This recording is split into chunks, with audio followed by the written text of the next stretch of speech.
Siapa yang masuk surga? Apakah hanya orang Kristen? Jawaban yang tidak semua berani katakan. Saudara dikasih oleh Tuhan.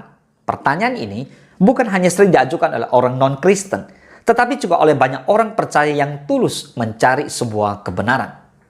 Pertanyaannya, kalau saya bukan orang Kristen, apakah otomatis saya masuk neraka? Kalau begitu, bagaimana dengan orang baik yang tidak mengenal Kristus? Apakah mereka bisa masuk surga? Nah, pertanyaan ini adalah pertanyaan yang cukup sensitif karena menyentuh batas antara kebenaran teologis dan pemahaman manusia tentang sebuah keadilan. Hari ini kita akan melihatnya dari perspektif Alkitab, kasih Allah dan keadilannya yang sempurna. Mari saudara, pastikan kebenaran ini memerdekakan kamu. Pastikan kebenaran ini memberikan jawaban buat kamu yang selama ini mencari jawaban itu. Mari kita bahas.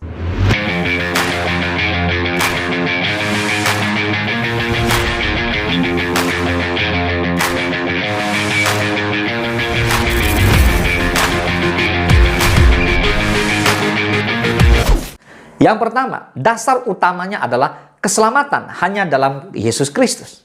Yohanes 14 ayat 6, kata Yesus kepadanya, "Akulah jalan dan kebenaran dan hidup. Tidak ada seorang pun yang datang kepada Bapa kalau tidak melalui aku." Amin. Alkitab jelas menyatakan bahwa keselamatan hanya ada di dalam Kristus. Hanya melalui Yesus Kristus Tuhan dan Juru Selamat kita. Ini bukan sekedar sebuah klaim eksklusif manusia, tetapi ini adalah deklarasi langsung dari Tuhan Yesus sendiri. Masuk surga bukan soal agama di dalam sebuah KTP, tetapi soal relasi pribadi kita dengan Kristus. Bayangkan ya, kita ini ingin masuk ke sebuah negara yang memiliki imigrasi yang cukup ketat. Contoh, kita dari Indonesia mau terbang ke, katakan kita mau ke Turki saja. Nah, satu-satunya tiket masuk adalah visa resmi dari negara itu, yaitu negara Turki. Demikian juga surga hanya bisa dimasuki dengan visa tersendiri, yaitu visa darah Kristus. Tidak ada jarum belakang. Boleh katakan amin? Yang kedua, apakah berarti semua non-Kristen pasti binasa? 1 Timotius 2 ayat 4 dikatakan yang menghendaki supaya semua orang diselamatkan dan memperoleh pengetahuan akan kebenaran. Allah rindu semua orang diselamatkan. Amin. Tetapi bagaimana dengan mereka yang tidak pernah mendengar Injil?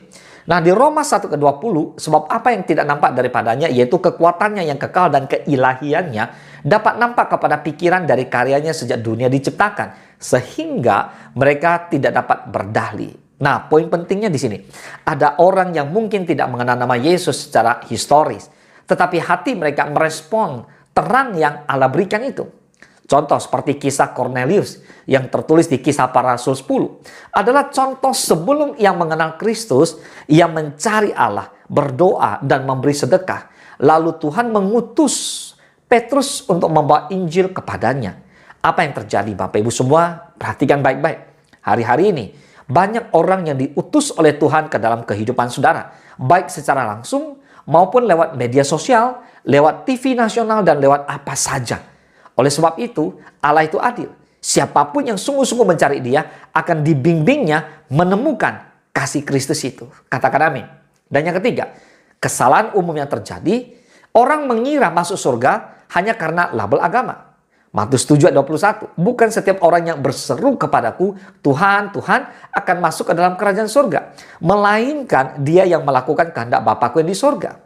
Banyak yang berlabel Kristen tapi tidak hidup seperti murid Kristus. Ada juga yang di luar Kristen namun hidup dalam kerendahan hati, mencari kebenaran dan akhirnya menemukan Yesus sebelum akhir hidupnya. Kebenaran yang tidak semua berani katakan. Masuk surga bukan soal denominasi, bukan soal tradisi, bukan soal lahir dari keluarga Kristen, tetapi soal apakah nama kita tercatat atau tertulis di dalam kitab kehidupan anak domba. Wahyu 20 ayat 15, boleh katakan amin.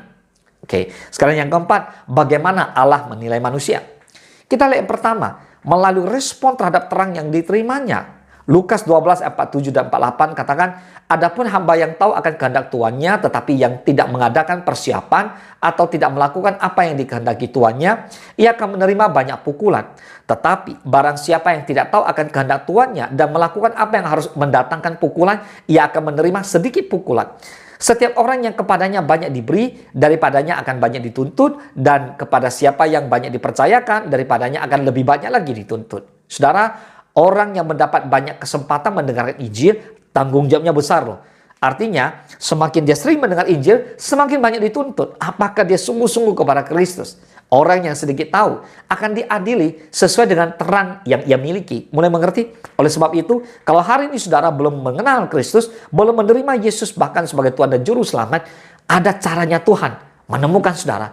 Karena Kristen itu bukan berbicara tentang sebuah agama saja, tapi Kristen itu lebih berbicara tentang kasih Kristus kepada manusia. Jadi bukan saudara mencari Tuhan, Tuhan yang mencari saudara. Katakan amin. Yang kedua, melalui iman, bukan melalui perbuatan semata. Efesus 2, 8 dan 9, sebab karena kasih karunia kamu diselamatkan oleh iman. Itu bukan hasil usahamu, tetapi pemberian Allah. Itu bukan hasil pekerjaanmu. Jangan ada orang yang memegahkan diri. Perbuatan baik tidak cukup tanpa keselamatan di dalam Kristus. So, sekali lagi, bahwa bicara keselamatan, bicara kasih Allah kepada manusia. Allah datang ke muka bumi menyelamatkan manusia, mencari manusia. Amin. Dan yang ketiga, melalui hati yang bertobat. Yesaya 55 ke 6 dan ke 7, carilah Tuhan selama ia berkenan ditemui. Berserulah kepadanya selama ia dekat. Baiklah orang fasik meninggalkan jalannya dan orang jahat meninggalkan rancangannya. Baiklah ia kembali kepada Tuhan, maka dia akan mengasihinya. Dan kepada Allah kita sebab ia memberi pengampunan dengan limpahnya. Bapak Ibu semua, pertobatan adalah tanda seseorang meninggalkan jalannya sendiri lalu mengikuti jalan Tuhan. So, hari ini Bapak Ibu semua, manusia jelas sudah jatuh ke dalam dosa. Akibat dosa, manusia putus hubungan dengan Allah. Oleh sebab itu, manusia perlu pengampunan dosa daripada Allah. Allah memaafkan, Allah mengampuni. Oleh sebab itu, mari siapapun Bapak Ibu yang datang kepada Tuhan, Tuhan berkenan ditemui. Tuhan sangat rindu saudara dan saya kembali kepada jalan, kebenaran, dan hidup itu, yaitu Tuhan kita Yesus Kristus. Pertobatan adalah tanda seseorang sungguh-sungguh berbalik dari jalan yang jahat, kembali kepada jalan yang benar. Katakan amin. Nah, yang kelima adalah kesimpulan. Kesimpulannya adalah sorga untuk siapa? Sorga adalah milik mereka yang percaya kepada Yesus dan menerimanya sebagai Tuhan dan Juru Selamat. Katakan amin yang keras-keras. Amin. Ya, orang Kristen sejati pasti masuk surga. Tetapi tidak semua yang mengaku Kristen akan diselamatkan. Saya ulangi, orang Kristen sejati pasti masuk surga. Tetapi tidak semua yang mengaku Kristen akan diselamatkan. Orang yang belum mengenal Kristus tetapi mencari kebenaran dengan hati yang tulus, maka Tuhan punya cara untuk mempertemukan mereka dengan Injil, dengan kasih-Nya. Allah adalah hakim yang adil. Kasih-Nya melampaui batas pemahaman kita. Tetapi jalan keselamatan tetap satu, yaitu Yesus Kristus Tuhan kita. Nah, Bapak Ibu semua, mari sebagai aplikasi saya mengajak Bapak Ibu semua yang pertama untuk jangan sombong rohani. Kita diselamatkan bukan karena kita lebih baik, tetapi semua karena anugerah. Yang kedua, punya hati misioner. Jika kita tahu hanya Yesus yang menyelamatkan, mari kita bagikan Injil kepada mereka yang belum mengenalnya. Dan yang ketiga, pastikan iman kita hidup. Jangan hanya berlabel Kristen, tapi miliki relasi nyata dengan Tuhan. Nah, saudara, sebagai sebuah ilustrasi, seorang pelaut terdampar di pulau terpencil. Ia belum pernah mendengar nama Yesus.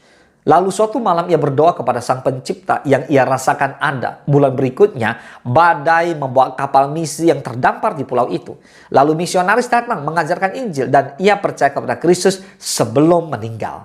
Saudara, lihat, perhatikan baik-baik. Tuhan sanggup mengatur segalanya agar orang yang mencarinya menemukan keselamatan. Amin. Nah, sebagai penutup, mari kita buka Alkitab kita, Yohanes 3:16. Yuk kita baca, 1, 2, 3. Karena begitu besar kasih Allah akan dunia ini, sehingga ia telah mengaruniakan anaknya yang tunggal, supaya setiap orang yang percaya kepadanya tidak binasa, melainkan beroleh hidup yang kekal. Pertanyaannya sekarang bukan lagi apakah hanya orang Kristen yang masuk surga. Tapi pertanyaannya adalah apakah saudara sudah sungguh-sungguh menerima Yesus Kristus sebagai Tuhan dan Juru Selamat dalam hidupmu. Dan saudara hidup sungguh-sungguh di dalam kasih-Nya. Sehingga saudara namamu tercatat di dalam buku kehidupan dan kita diterima. Kita masuk surga kekal selama-lamanya bersama Tuhan kita Yesus Kristus. Yang mau sama-sama katakan amin. Tuhan Yesus memberkati.